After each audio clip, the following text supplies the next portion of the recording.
नमस्कार, दैनिक शिक्षा टाइम में आप सभी का बहुत बहुत स्वागत है। जितने भी शिक्षक हैं यानी टीचर्स हैं उनसे जुड़ी है बड़ी खबर है। बड़ी खबर यह है कि परीक्षाओं तक शिक्षकों के नहीं होंगे तबादले, प्रतिनियुक्ति पर भी रहेगी रोक। यानी कि जितने भी टीचर्स हैं जब तक एग्जाम्स नहीं हो जाते तब तक उनकी ट्रांसफर्स नहीं होंगी। वहीं पर डेपुटेशन पर भी पूरी तरह से रोक रहेगी। जम्मू कश्मीर में बोर्ड की परीक्षाएं होने तक शिक्षकों के वार्षिक तबादले नहीं होंगे। इस अवधि तक प्रतिनियुक्ति पर भी रोक रहेगी, यानी डेपुटेशन पर भी रोक रहेगी। परीक्षाओं के बाद ही यानी कि एग्जामिनेशन के बाद ही स्कूल शिक्षा विभाग तबादले करेगा। यह प्रक्रिया अप्रैल मई तक शुरू होने के आसार है। इसके चलते टीचर्स को यानी शिक्षकों को तबादले के लिए और इंतजार करना होगा।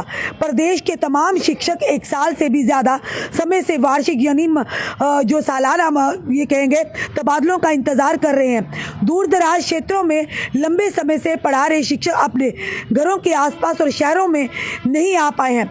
वर्ष 2024 की शुरुआत में लोकसभा और फिर विधानसभा चुनाव के चलते वार्षिक तबादले नहीं हो पाए थे। अक्टूबर में नई सरकार का गठन हुआ। नई सरकार बनने के बाद पहल शुरू हुई, लेकिन स्कूलों में शीतकालीन सत्र शुरू हो जाने के कारण प्रक्रिया फिर से अटक गई। ज़्यादा सर्दी वाले इलाकों के स्कूलों में कक्षा 8वीं तक की परीक्षाएं इस दौरान होनी थी। अब शिक्षा विभाग बोर्ड परीक्षाओं के बाद ही तबादले प्रक्रिया शुरू करेगा ताकि स्कूलों में सुचारू रूप से बच्चों की पढ़ाई हो सके। वहीं जनरल लाइन टीचर फोरम के प्रदेश अध्यक्ष नीरज शर्मा का कहना है कि प्रदेश की सरकार वार्षिक तबादले अभियान के बजाय नई तबादले नीतियां बनाए, क्योंकि पहले की नीति में बहुत खामियां हैं। अखिल भारतीय राष्ट्रीय यानी कि शिक्षक महासंघ के जम्मू जिला के अध्यक्ष पवन शर्मा का कहना है कि सरकार की ओर से वार्षिक यानी कि ईयरली तबादलों को नियमित किया जाना चाहिए। शिक्षकों की पदोन्नति भी रुकी हुई है। इस तरफ सरकार को प्राथमिकता से ध्यान देने की जरूरत है ताकि शिक्षकों को राहत मिल सके। वार्षिक तबादलों के लिए 2023 में बनी थी नीति। स्कूल शिक्षा विभाग के वार्षिक तबादलों के लिए 2023 में नीति बनाई। इसके तहत भौगोलिक परिस्थितियों के अनुसार 5 जोन तय किए गए थे।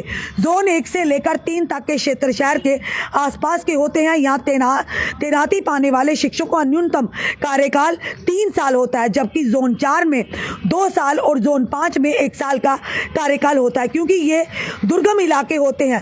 सीईओ, प्रिंसिपल, हेडमास्टर और जोनल शिक्षा अधिकारी स्तर के कर्मचारियों का एक स्थान पर कार्यकाल न्यूनतम 2 वर्ष और अधिकतम 3 वर्ष होता है। स्कूल शिक्षा विभाग तबादले के लिए ऑनलाइन आवेदन मांगता है। शिक्षा विभाग के अतिरिक्त मुख्य यानी एडिशनल चीफ सेक्रेटरी बताना चाहिए शांतमनु ने कहा है कि जम्मू कश्मीर में चुनाव के चलते आचार संहिता लागू थी, यानी कोड ऑफ कंडक्ट लागू था, जिसके चलते समय पर शिक्षकों के तबादले नहीं हो पाए। शिक्षकों ने ऑनलाइन आवेदन कर रखा है। बोर्ड परीक्षाएं पूरी होने के बाद शिक्षकों के तबादले की प्रक्रिया शुरू होगी। यह समय की बड़ी खबर है जो कि टीचर से यानी शिक्षकों से जुड़ी हुई है, अध्यापकों से जुड़ी हुई है। साफ तौर पर कहा है जब तक अब बोर्ड की एग्जाम्स होंगे तब तक टीचर्स को थोड़ा और इंतजार करना होगा तबादले का। और साथ ही साथ उन्होंने ये भी कहा कि डेपुटेशन पर भी फिलहाल रोक लगी रहेगी। जो ही एग्जाम खत्म होंगे, जिन्होंने ऑनलाइन अप्लाई किया है, यानी कि आपको पहले ही बताया हमने कि इन्हें जोन में यानी कि जो बताया गया हमने आपको पहले ही बताया कि इसे जोन में डाइवर्ट किया गया था, और जो जोन थे उसी के चलते जो हमारे टीचर थे उनकी जो कि ये कहेंगे कि उनकी जो तबादले होते थे उन्हीं जोन के तहत भौगोलिक परिस्थितियों के अनुसार 5 जोन बनाए गए थे। उन्हीं के तहत जो अवधि पूरी करके वो ऑनलाइन जो ट्रांसफ़र के लिए वो अपनी अप्लाई कर सकते हैं। फिलहाल अब थोड़ा इंतज़ार करना होगा जो लोग अपने घरों के